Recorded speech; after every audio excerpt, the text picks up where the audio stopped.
Hello everyone, welcome back to our new blog. তো অনেক দিন পরে আবার একটা ব্লগ দিচ্ছি। এইটা হচ্ছে সেই ব্রিটিশ আমলের ব্লগ, মানে সেই ফেব্রুয়ারিতে বইমেলাতে ঘুরতে গেছিলাম সেই সময়ের। এতদিন ধরে ভিডিওগুলো পড়েছিল, আপলোড করব করে এডিটই করা হয়নি। তো যাই হোক, আজকে করতে বসলাম। এই যে আমরা মেট্রোতে করে চলে আসলাম, আর এখানে আমাদের সুন্দরীদের সাথে দেখা হয়ে গেল। তো সেদিনকে জান্নাত আপু আমাদের দুজনের জন্য না গোলাপ ফুল নিয়ে আসছিলো। মানে পুরো ফেব্রুয়ারি মাস জুড়ে একমাত্র জান্নাত আপুর কাছ থেকেই গোলাপ ফুল পাইছি। মানে কি হলো, বিবাহিত হয়েও কোনো লাভ নাই, আমাদের ফুল দেওয়ার মতো কেউ নাই। তো ফুল পেয়ে তো অনেক খুশি। তার পাশাপাশি আমার বান্ধবী পূজা আবার চকলেট দিয়েছিল, ওরা আমাদের জন্য গিফট নিয়ে আসছিল, বেশ ভালো লাগছে। তো এরপরে আমরা গল্প করতেছিলাম এখানে, মূলত এই যে ফুল দিয়া নিয়ে কথা বলতেছিলাম, হাসাহাসি করছিলাম।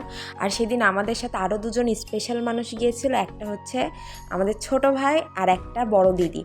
তো আমরা এই 5 জন মিলেই বইমেলাতে গিয়েছিলাম। তো যেয়ে ফার্স্টেই একটু ঘোরাঘুরি করে আমরা একটু বাচ্চাদের বইয়ের কালেকশনে চলে আসলাম।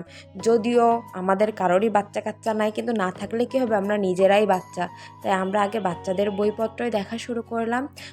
আর সত্যি কথা বলতে কি বলতো, আমি না বই পড়তে প্রচণ্ড ভালোবাসি।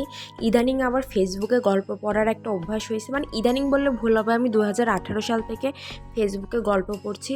তো প্রত্যেকটা গল্প একদম শুরু করলে শেষ না করে যায় না। ইদানিং আবার রানিং গল্প পড়া শুরু করছি। তা এখানেই দেখো আমার সামনে দিয়ে কতগুলো বই রয়েছে। এখানে কিন্তু অনেক বই সম্পর্কে আমার ধারণা আছে, বা আমি পড়ছিও। মানে একটা বইয়ের গল্প পড়া শুরু করলে আর শেষ করি না।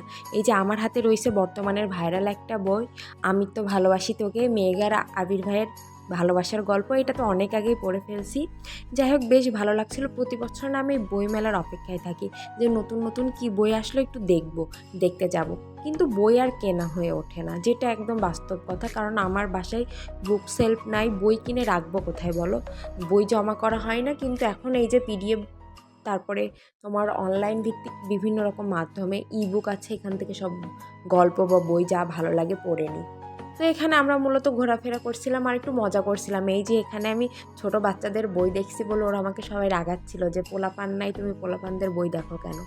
থাকুক আর না থাকুক, দেখতে তো আর টাকা লাগে না। আর বিশ্বাস করবেন না, এই বই মেলাতে যে যত অদ্ভুত অদ্ভুত বই আছে সবগুলোই মনে হয় আমার চোখেই পড়ছে। এই যেমন এখন একটা আমি বই দেখতেছি, এই বইয়ের নামটা হচ্ছে বিয়ে মানে লস প্রজেক্ট। ফার্স্টে তো এটা আমার চোখের সামনেই পড়ছে।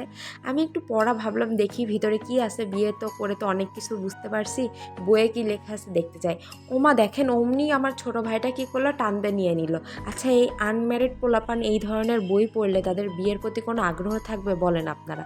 বিন্দু পরিমাণে কিন্তু আগ্রহ থাকবে না। কিন্তু কি করার, ছোট বাচ্চা ছেলে চাইলো একটু পড়ার আগ্রহ, তো আমি ওকে ছেড়েই দিলাম। ওর সাথে একটু মজা করছিলাম। তো এই বই তুমি পড়ো না, এই বই পড়লে তোমার বিয়ে শাদী করার প্রতি অরুচি চলে আসবে। যাই হোক, আমরা অনেক মজা করছি। পরে আর কি, খাওয়া দাওয়া করে আমরা যার যার বাড়িতে চলে আসছিলাম। সেদিন অনেক কিছু খাইছিলাম। ধন্যবাদ।